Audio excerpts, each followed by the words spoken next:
Hello everyone, I'm the absolute Degenerate, and looking back on things, it's kind of insane that Broly managed to become one of the most popular Dragon Ball Z characters. Like, when you look at what he was in the original Dragon Ball Z films, outside of having a slightly interesting character design and some decent fight scenes, he was arguably one of the dumbest characters that the series has ever spawned. The mere premise of his character is stupid. I mean, his whole shtick is that he hates Goku because they slept next to each other and he cried a lot. And whenever he sees Goku or anyone that looks like him, he starts screaming like a fucking spastic. Fucking get a life, you fat fuck! How he would even remember any of this so vividly is beyond me, since he was, a fucking infant. But that's neither here nor there. And on top of that, he somehow managed to survive Planet Vegeta's destruction because, well, the plot said so. I don't know, whoever wrote his backstory might have been a little special. And while the 2018 movie Dragon Ball Super Broly did completely rewrite him and turn him into an actually decent character, that doesn't exactly change how bad the original Broly was.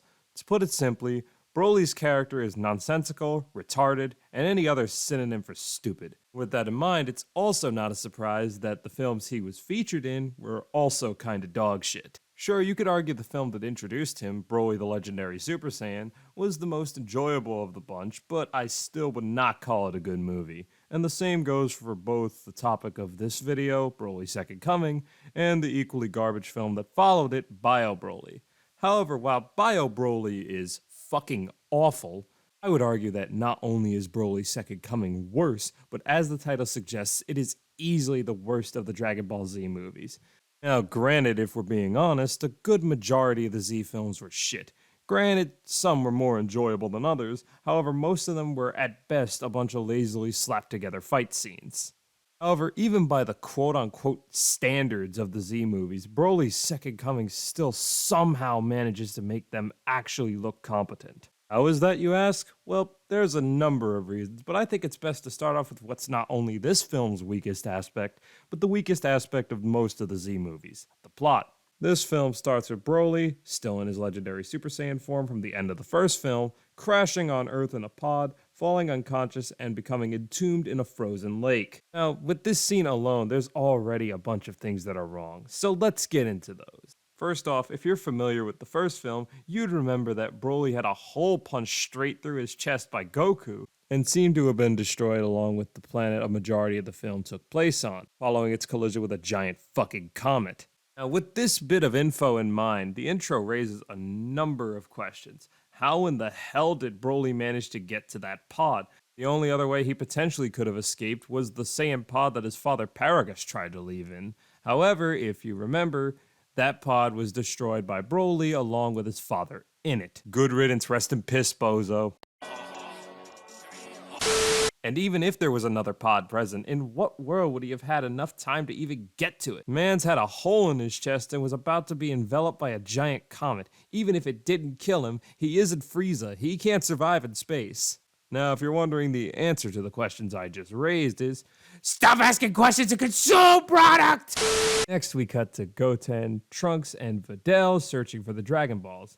Now, if you're wondering why they're looking for the Dragon Balls, I don't know. This film's writers were far too lazy to give some form of explanation. Probably too busy snorting crack or something. All you need to know is we'll be following these characters for the entirety of the film, and Goten is completely insufferable in this movie. I want an apple now! Shut the fuck up, you cunt! Anyway, our three protagonists come across a village that's completely fucking terrified of a monster that just turns out to be some funny-looking dragon. However, because of course this would be how it happened, in the scene I made reference to before regarding Goten and how much of a little sped he is in this movie, he kicks up a tantrum over Videl hitting him while they're trying to lure out a monster, and of course, this little homo's crying manages to awaken Broly, because he's the pettiest motherfucker to ever live. So after they dispose of that dragon, Broly awakens, and Videl ends up being the first to encounter him. This leads to an entire scene of Broly being fucking based. Then, because simply battering women wasn't enough for him, Broly then goes after Goten and Trunks and makes Adrian Peterson look like a fucking joke. This all leads to Broly having a big fight with Gohan, who just happened to be nearby apparently. Anyway, Broly is ultimately defeated by Gohan, Goten, and Goku, who, if you remember, is fucking dead, but is brought forth by the Dragon Balls, somehow responding to Goten wishing his dad was there during the beam struggle. Because apparently that's a thing now. But yes, that's basically this film's plot in a nutshell. And while, yes, there were some parts I didn't discuss in that little synopsis, don't worry, I'll be getting to those. Now, first and foremost, let's call out the obvious. This film's pacing is fucking awful. It just jumps from place to place without bothering to make an effort to actually make said jumps feel natural. Like, look at the way it has its characters enter. Why Gohan was present, I don't fucking know, but he was. And he just happened to get there in time to save Goten and Trunks from being put on fucking pack watch.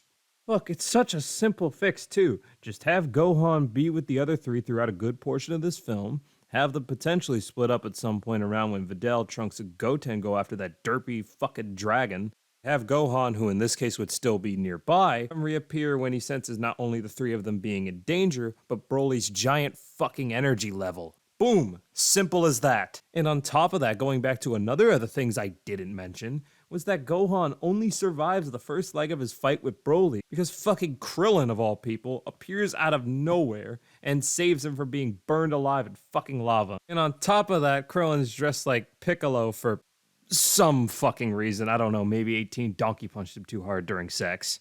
How he managed to get those clothes, I don't fucking know. Again, the film doesn't bother to give any form of explanation because its writers were all fucking lobotomized. And there's the fucking bullshit with Goku coming back for a split second to help Gohan and Goten beat Broly. Is that a thing the Dragon Balls could do? On top of that, how the fuck were they even activated? Usually you need to say a select set of words to summon Shenron.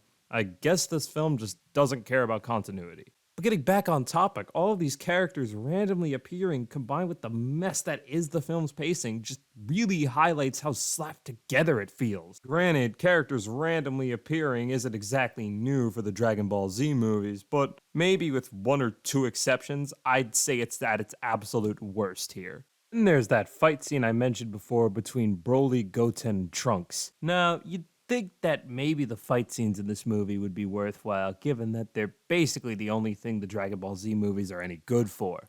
But no, not in this film. And this particular scene is a perfect example. It's a tonal mess. It doesn't know whether it wants to be a serious slugfest with Goten and Trunks trying to not get absolutely annihilated by Broly, or something more quote-unquote comedic in nature, with Trunks taunting Broly and pissing on him when Broly tries to break his fucking back. You gotta be ashamed of yourself. Real talk. You gotta be ashamed of yourself. How old is you? Good lord, I want to overdose.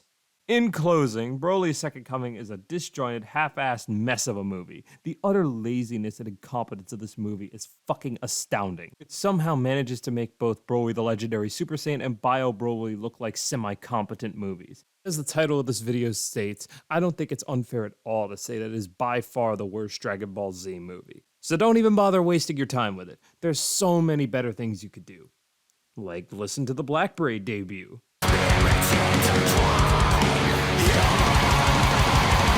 Seriously though, go check that out. It fucking slaps. Anyway, that about wraps things up here, so I'm done. This is the Absolute Degenerate signing off.